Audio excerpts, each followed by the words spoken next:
तर नमस्कार मंडळी, माझ्या आणखीन एका मिनी ब्लॉग मध्ये तुमचं स्वागत आहे। मागच्याच हप्त्यात गावाला जाताना भेटलेला हा मामाचा मुलगा, कुणी ओळखीचं भेटल्यावर आपण सहज त्याला बोलत असतो, तसंच मी त्याला बोललो होतो, काय राव तू पुण्याला कामाला असून माझ्याकडे येत नाही? मी पण पुण्यालाच राहतो ना, मारे एखाद दिवशी चक्कर। मग काय भाऊनी माझं आमंत्रण सिरियस घेतलं आणि दुसऱ्याच हप्त्यात संध्याकाळी 5 वाजता माझ्या घरी प्रगट झाला। आता गावातले पाहुणे मंडळी मागच्या 2 महिन्यापासून सगळे जवळ येऊन गेले होते, मग हा भाऊ तरी कस काय मागं राहीन? असू द्या, याचं पण मनापासून स्वागत। मी पण कामावून घरी आल्यामुळे निवांत होतो, मग काय निवांत गप्पा चालू झाल्या। नंतर माझ्या खोलीपाशीच राहत असल्या त्याचा मोठा चुलता पण गप्पांमध्ये सहभागी झाला।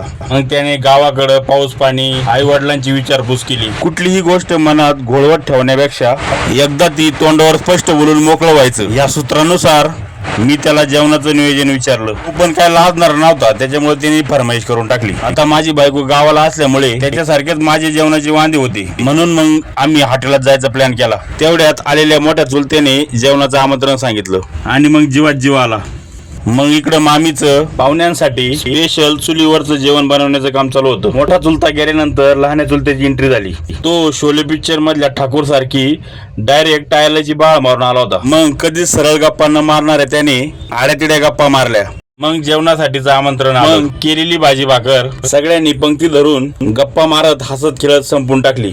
मग सकाळी पाहुण्याला वाट लावून अजून नवीन येणाऱ्या पाहुण्यांची वाट पाहायला आम्ही मोकळे झालो। संपूर्ण ब्लॉग पाहिल्याबद्दल तुमच्या सगळ्यांचे धन्यवाद।